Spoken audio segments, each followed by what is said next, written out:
Channel दोस्तों गैरतमंद असां एतिरा आहियूं जो हिकु न्याणीअ खे सरेआम जेको आहे सो गोलियूं हणी क़तल था करे छॾियूं। लेकिन बेग़ैरत असां एतिरा आहियूं जो कंहिं बि न्याणीअ खे हक़ ॾियण जे लाइ तयारु न आहियूं ऐं न्याणियुनि जूं हक़ गज़ब कयो वेठा आहियूं। दोस्तों हीअ तस्वीर तव्हां ॾिसो पिया था, इहा तस्वीर बलोचिस्तान जी हिकु छोकिरी आहे ऐं हिकिड़ो छोकिरो आहे जेको कल्ह खां वठी सोशल मीडिया ते तमामु घणो इन्हनि जो वायरल आहे किसो। इन किसे खे बयानु कंदासीं। खोड़ सारा माण्हू चवनि था त इन्हनि जी शादीअ खे तक़रीबन 3 खां 4 महीना थी चुका आहिनि ऐं के था चवनि त इन जी शादीअ खे तक़रीबन 14 खां 15 महीना थी चुका आहिनि। इन छोकिरीअ जी ग़लती छा हुई ऐं इन छोकिरीअ खे छो मथे में गोलियूं हयूं वयूं। इन जी ग़लती इहा हुई जो इन छोकिरीअ पंहिंजी पसंदि जी शादी कई।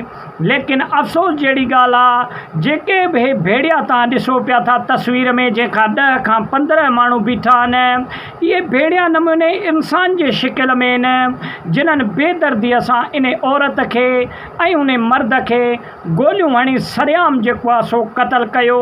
असां रिक्वेस्ट था कयूं रियासत पाकिस्तान खां, जनरल आसिम मुनीर खां जेको सिपह सालार आहे पाकिस्तान जो, त तव्हां महिरबानी करे हिन ते नोटिस वठो त इहे न्याणियूं छो पियूं क़तल थियनि। दोस्तों मके जा काफ़र न्याणियुनि खे ज़िंदा दरगोर कंदा हुया, ज़िंदा दफ़न कंदा हुया। हिन वक़्तु असांजा जेके मुस्लमान आहिनि इहे न्याणियुनि खे ज़िंदा गोलियूं हणी करे ऐं न्याणियुनि खे अहिड़े तरीक़े सां मारे रहिया आहिनि। त दोस्तों इन्हनि जी ग़लती कहिड़ी आहे? इन न्याणीअ जी ग़लती इहा हुई जो इन न्याणीअ पंहिंजे पसंदि जी शादी कई ऐं इहो वाक़ियो तव्हां ॾिसो त इन न्याणीअ हिकिड़े दफ़ा बि हिननि खे मिंथ न कई, न त मौत साम्हूं हुजण जे करे केर बि शख़्स हुजे उहो गिड़गिड़ाईंदो आहे, माफ़ियूं वठंदो आहे ऐं जेको आहे सो हिननि खे चवंदो आहे। लेकिन इहा औरत गैरतमंद औरत हुई।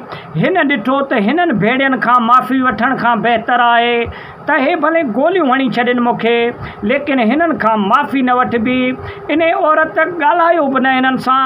ईअं बि चयो वञे थो त इन औरत जे कच्छ में क़ुर पाक हुयो जंहिंखे धोखे जे ज़रिए घुराए करे ऐं माइटनि हिननि खे चयो त बाबा ठीकु आहे तूं शादी करे छॾी आहे, लेकिन पंहिंजे मुड़ुस खे वठी अची ऐं असांजी दावत खाई वञे, असां तुंहिंजे मुड़ुस खे बि ॾिसूं ऐं तोखे बि ॾिसूं।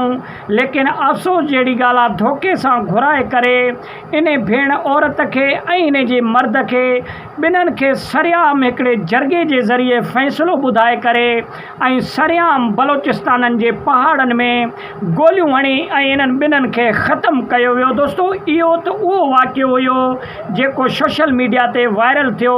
लेकिन अहिड़ा हज़ारे वाक़िया मौजूदु आहिनि पाकिस्तान में जेके न पिया सोशल मीडिया ते अचनि। उन्हनि खे बेदर्दीअ सां मारियो पियो वञे ऐं उन्हनि खे संसार कयो पियो वञे। इहा कहिड़ी मुस्लमानियत आहे असांजी जो कंहिंखां हक़ जेको आहे सो जीअण जो हक़ बि खसियो था वञूं। अलाह ताला पाण फरमायो आहे जे अगरि हिकिड़े इंसानियत खे तव्हां क़तल कयो था त गोया तव्हां सभिनी इंसाननि खे क़तल करे छॾियो। जे अगरि तव्हांखे इहो अमल पसंदि न हुयो, हुन का बुरो कमु न कयो हुयो, हुन जी ग़लती सिर्फ़ु इहा ई इन औरत जी जो भॼी करे पंहिंजे पसंदि जी शादी कई, जो उन खां तव्हां जीअण जो हक़ बि खसे था वञो।